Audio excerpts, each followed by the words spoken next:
Video games are currently in a weird state right now, haven't you noticed? All games have to be part of the live service model, games as a service, always online. Those already have their own issues, but the biggest question you as a consumer should be asking is, what if the studio decides to stop supporting the game? Usually people cheer, yes, I'm talking about Concord, but what if it's a game you actually love? Did you know approximately 70% of the games that have an always online component are at risk of being put in an unplayable state?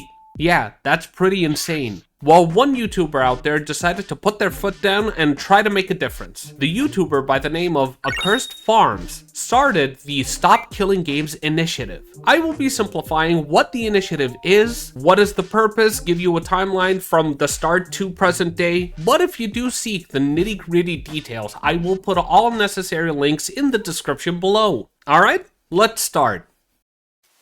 Accursed Farms' Ross Scott is not a stranger to video game preservation. If you go on his YouTube channel and look at it, the majority of his content is based around it. The opportunity to make a difference arose when a beloved game was announced to be shutting down, The Crew. Ubisoft uploaded a post on their website on December 14th, 2023. It was stated in the post that The Crew will be delisted from online stores, and the game will remain playable until March 31st, 2024. After this date, the servers will be shut down, which means no one will be able to access it on any platforms. On April 2nd, 2024, 3 days after the official shutdown of The Crew, Ross Scott uploads a video, the largest campaign ever to stop publishers from destroying games. He talks about how publishers take advantage of certain laws and keeping policies vague, which in turn makes it anti-consumer. He then introduces the initiative Stop Killing Games and states the purpose. When support ends, 1. The game should be left in a playable state, which is often done with an offline mode patch. A good example of this would be Gran Turismo Sport, who had its servers shut down on January 31st, 2024, but some parts are still playable due to this patch. Number 2. All connections to function with the publisher or affiliated parties should be removed, which means the only ways for the game to be played should be through offline mode or private hosting. What games are we talking about? Any games. Single player, multiplayer, paid, free to play, you name it. His call to action was to get the people to file complaints to their government, and he lists who you could contact based on your region and country. With the initiative having more and more eyes on it, the momentum it was gaining was monumental, which led to the first petition within the UK Parliament to be created on April 16th, 2024, which unfortunately ended up getting prematurely closed on May 30th, 2024 due to the UK general elections. At this point, the UK petition gathered approximately 27,000 signatures. With the help of volunteers, Ross Scott was able to create a petition that could lead to major changes within the EU, a European Citizens Initiative Stop Destroying Video Games. Ross then released a video called Europeans Can Save Gaming. A European Citizens Initiative, or an ECI, is a way for the ordinary citizens of the European Union to be able to point the government towards a problem that they would like to see fixed with new laws or policies. But here's the catch. They have to collect 1 million signatures from European citizens only from 7 different European countries within 1 year after starting the signature collecting process. And this initiative's signature collection process started on July 31st, 2024. And by having the 1 million signatures, it makes the European Union, or specifically the European Commission, obligated to listen to them.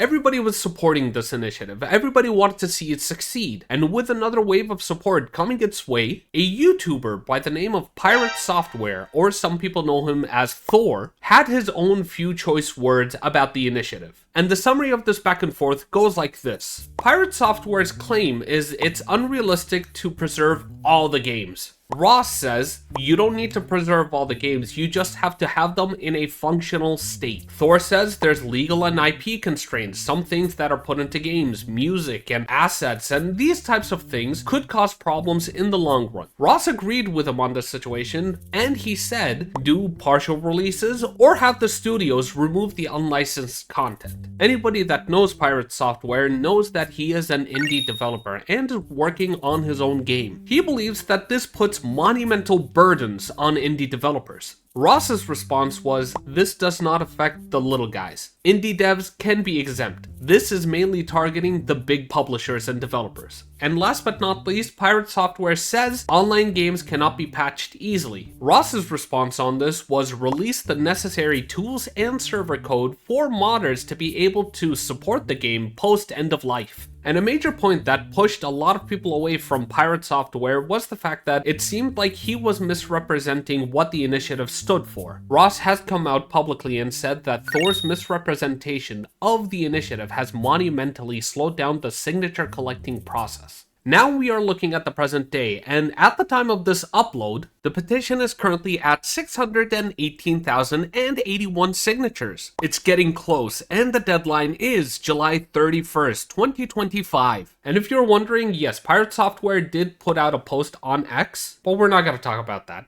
But I wanted to leave you with this statement. We once had games released in a full complete state, and it just existed. You could play it whenever, wherever. Now it's just a mess of always online and licenses. Let us enjoy the games as long as we live, not as long as the studios are not bored of it. Just because it's a business, it doesn't mean the moment it stops producing millions, you should immediately pull the plug on it, go chase trends, and go and try to make the next big thing.